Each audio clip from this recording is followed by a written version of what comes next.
Hello YouTube, welcome back to my channel. Please like and subscribe the video. Please subscribe to the channel. Hit your notification bells for notifications for when I upload. I'm going to try to upload a couple times a week. But today's topic, I want to talk about how to deal with police here in the country of Cote d'Ivoire. As an American in Cote d'Ivoire, as a passport bro or expat, I've lived in Cote d'Ivoire for 2 years now. And several times, at least a half a dozen times, I have been pulled over by police, had interactions with police, and it has been an eye-opening experience. So one of the things that you'll notice in Cote d'Ivoire is that the traffic police here are mostly set up on intersections. They call it a carrefour, but it is the police set up, and you'll notice the traffic police here in Cote d'Ivoire are the ones that wear the purple shirts. But that doesn't mean that there aren't other state, because they have several police. They have gendarmerie, they have the state police, and they have the traffic police, and they might have another form of some type of police. I've seen all types of different uniforms, but in general, the ones that are wearing the purple shirts, that are hanging out on corners and intersections, they're eyeballing each car that comes through. Now just based on my experience, I have been in cabs where I've been pulled over. I'm positive, I know for a fact I was pulled over just because of the way I look. So it's profiling, let's be honest. Now, the first time I got pulled over, well, number one, try not to travel alone. Try to always keep an African person with you, especially because here in Cote d'Ivoire, obviously they speak French. I don't speak French. Of course, I know the basics, bonjour, hello, good night. I can speak small phrases. However, if you Google, and now if you use Google and AI like I do, you can ask them what are the best ways to deal with police if you're stopped. Now the counterintuitive thing is, and the politically correct answer is, they'll say, yes, carry your passport with you. Yes, carry your documents. Yes, try to speak French with them. Answer their questions. I'm here to tell you from my experience, boots on the ground, that it is almost there's an advantage and disadvantage to being white, and also advantages and disadvantages to not speaking French or speaking French. I have personally been pulled over in a cab last year, or almost 2 years ago. I was in a cab. The police pulled over the cab. There was no intersection. There was no lights. I honestly, to this day, I still don't understand fully why I was pulled over. But the cop basically, from what I gathered, and I was by myself. The cop accused the cab driver of running a red light. There was no red light.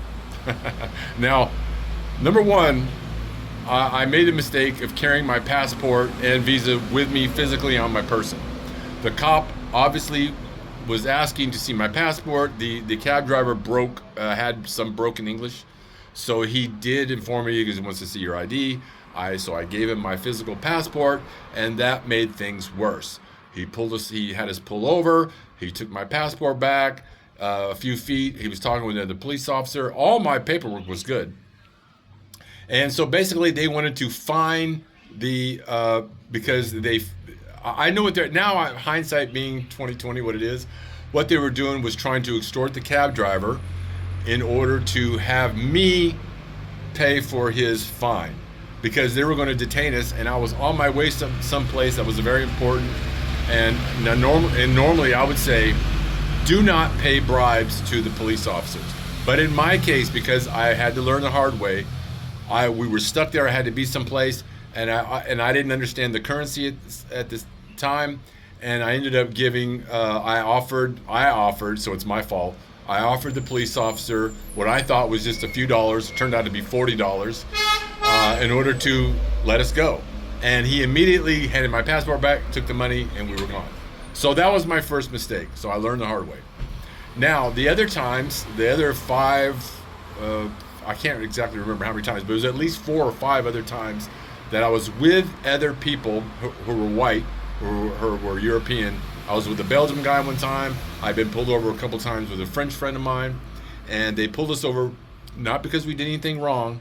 They just simply pulled us over to check our papers, like the Gestapo. Papers, please. Now, they, of course, at those times, I learned not to carry my passport with me and only to keep a picture of my passport and my visa. So I immediately, now, the number one thing you want to do when you're stopped, number one, I recommend what I did. Let's say I won't recommend. Let me just tell you what I did. I did not try to speak French. I kept a smile on my face, a very cooperative attitude. I asked the cop how I was doing in English, because here in Cote d'Ivoire, in the French-speaking place, they are a little intimidated by English speakers, and especially white Americans. Like I said, it's a double-edged sword. They are fascinated by you, and they want to be your friend, and they want to talk with you just because you're white. They think you have money. But they are also, if you speak French, it can help you. Like my French friend spoke French. He kept a smile on his face. And as I sat there, I simply said, "How are you, sir?" And then as they were checking our paper, they were checking my phone, I continued to have a conversation in English with my French friend. This kind of perplexed the police officers, and they ended up giving our stuff back. They didn't ask for any money.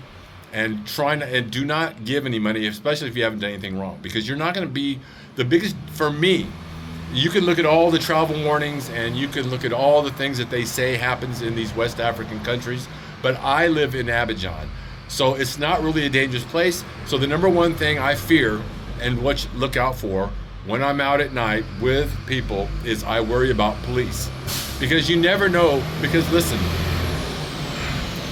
to be sympathetic towards police here only make about $200 or $300 a month USD if you convert to the money.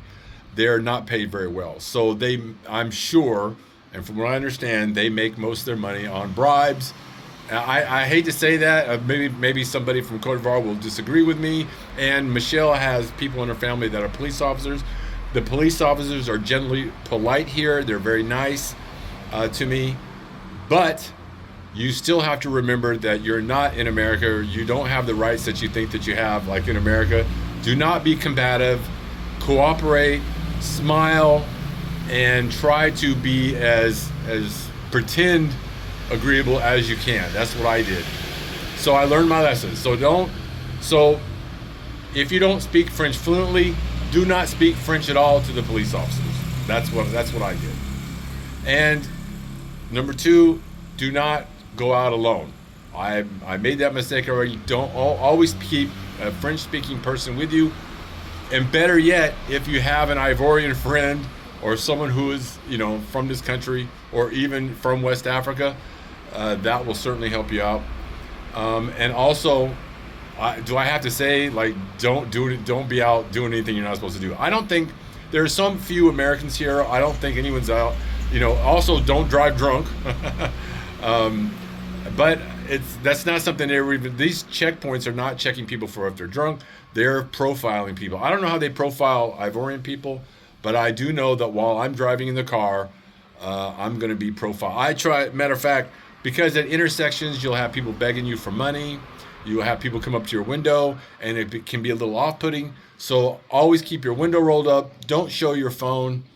And what I do is I don't make eye contact, especially with the vendors in the road, unless I'm looking for somebody. Now here they have a lot of vendors on the street that want to sell you water, they want to sell you peanuts, they want to sell you home and good items, all in the street. So it can be a little disconcerting when you're traveling in a cab, because people are going to come up to your window. So again, I keep my window only. Some of the cabs don't have air conditioning, or they don't do it, so sometimes you'll have to keep your window cracked. But especially in stopped intersections, keep your head on a swivel and make sure you're checking out your surroundings. But try not to make eye contact with people, especially if they're coming up to your car asking you for money. And the other thing is, you're going to have kids coming up and asking you for money. I don't recommend just handing out money. That is the wrong thing to do, especially if you're a white American. Do not continue this stereotype. It doesn't help anybody here, especially if people are begging just to hand out money all the time. If you want to support the country where you're in, I recommend, what I do is, when tipping isn't a big thing in restaurants here. But what I do as an American, because I do appreciate service, and they do generally will be more attentive to me because I'm white here. So I do tend to leave a small tip, and you don't have to leave. It doesn't have to be 20%. You can just leave 5% or whatever you feel like giving, but don't over tip either, because that sets up the next person they'll come to expect, you know, oh, he's American or he's white. He's going to give us more money. So keep it within the range of what is appropriate. Most Ivorians, I think, that I've met don't give tips at all. I personally don't feel good about that. I like to tip, and I like to be, you know, I like to represent Americans and people that are traveling here. But just keep the tips small enough, so because if you are over tipping, it kind of makes you look stupid. They'll think that you don't understand the prices of things here. And listen, never exploit while you're here. Do not exploit people that are doing labor. Do not exploit people that are in the service industry. But certainly take advantage of the lower prices, and you'll still be thankful for it. They'll still appreciate it, and you can still set a good example and show that, you know, Americans and are not arrogant, and, you know, all the stereotypes that go with being Americans overseas. The good thing about here in Cote d'Ivoire is that they really have a good view of Americans, and I really would encourage you, if you're American or Canadian or from France or European, keep that stereotype that we're generous and nice and respectful. Keep that going, because it really does help out everybody else, and it's going to cause you to have a good reputation while you're here. So that's all I got for you today. Please subscribe and like the video. Comment down below if you have any tips or trips or tips you'd like to share. But please like and subscribe. Thank you for joining me on my adventure here in Cote d'Ivoire. See you on the next video.